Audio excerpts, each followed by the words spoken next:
Today, we're diving into one of the key pillars of project management, resource management. It's something every project manager has to deal with, but it can get pretty tricky. Why do you think it's such a challenge? Yeah, resource management is definitely a balancing act. On one hand, you have to make sure you're assigning the right people, tools, and time to the tasks at hand.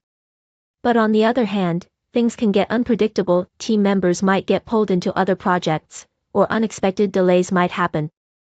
How do you typically handle that kind of uncertainty? Honestly, the key is flexibility. Having a solid plan in place is important, but being able to adjust when things inevitably shift is what makes a good project manager. What's your take on the role of software in all of this? Do you think it really makes a big difference? Absolutely, software can be a game changer. Project management tools like Trello, Asana, or Microsoft Project help track resources, timelines, and workloads. But there's also a human element.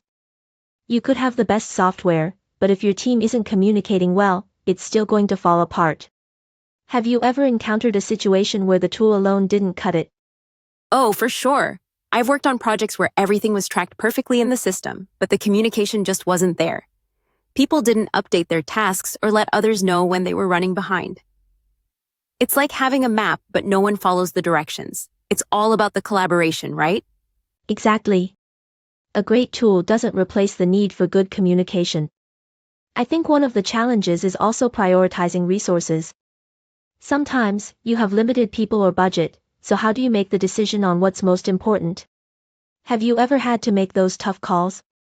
Definitely. And it's never easy. It's about understanding the project's goals and aligning resources with those priorities.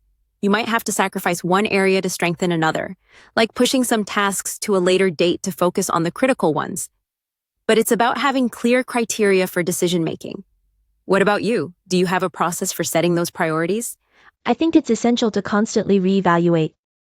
Priorities can shift, and what seemed like the most important task today might not be tomorrow. I usually break it down into smaller chunks, looking at the project's scope, timeline, and the team's capacity.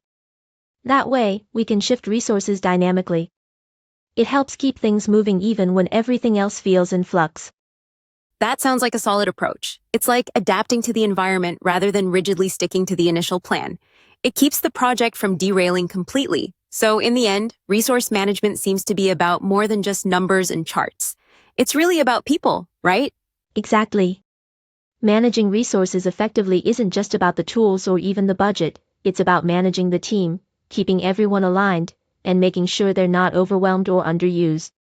It's all about balance, and when you get it right, it makes a huge difference to the project's success. Right? Balance really is the key. So whether you're using software or just your intuition, getting the resources aligned with the right goals is what makes or breaks a project. Let's leave the listeners with a thought. In your next project, how will you manage your resources to ensure you're not only meeting deadlines, but keeping your team energized and engaged? Definitely a thought worth reflecting on. Managing resources isn't just a task, it's a skill that can elevate your entire project. Alright, that's all for today's episode. Thanks for listening.